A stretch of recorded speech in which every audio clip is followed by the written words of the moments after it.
انا غادي نمشي نشوفو دابا الان مباشره بعد هذه الجلسه غادي نزورو في السجن باش نتخابر معاه. والقضيه ديالو تاجلات اليوم 19 يوم الثلاثاء. الناس اللي شكاو به سواء كاشخاص ولا كجمعيات عرفوا بان بالنسبه لإلياس ما عندوش شي ضغينه او حقد او كراهيه كما ادعوا الشكايات ديالهم تجاه واحد القضيه اللي هي كتهم المغاربه كاملين، واللي الدستور المغربي جعل منها قضيه الشعب المغربي برمته من طنجه الى القويره ومن المغرب الى اقصى نقطه في العالم. كل الامازيغ اقولها وكل الامازيغ للمره الثالثه هم مغاربه بدون استثناء، والغيره على الامازيغيه هي كتهمنا جميع. إلياس المالكي اذا كان كيتكلم بعفويه كما كتعرفوا كاملين كجمهور ديالو وكناس ديالو، وحنا عندنا ثقه كبيره في القضاء ديال مدينه جديده، لا على مستوى النيابه العامه ولا على مستوى الرئاسه.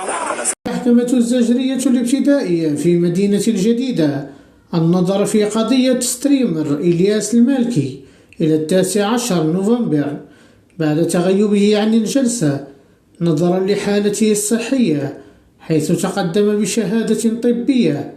وخلال الجلسة طالب محامو المالكي بالإفراج المؤقت، مشيرين إلى أنه قضى فترة من السجن رغم حصوله على تنازلات من الشاكين. واتهم فريق الدفاع بعض الجمعيات بمحاولة استغلال القضية لابتزاز أسرة موكلهم وتحقيق مصالح خاصة. كما انتقدوا تسييس المسألة الأمازيغية بشكل مبالغ فيه، وأكدوا أن استمرار حبس المالكي احتياطيا يضر بمصداقية العدالة وصورة البلاد.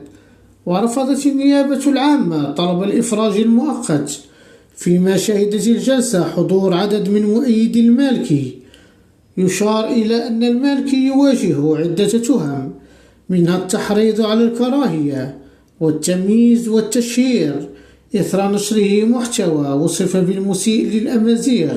فرسالة إلى بعض الناس تنقول لهم ودي كفى من الشكايات وكفى من الابتزاز ديال هذه الأسرة هذه.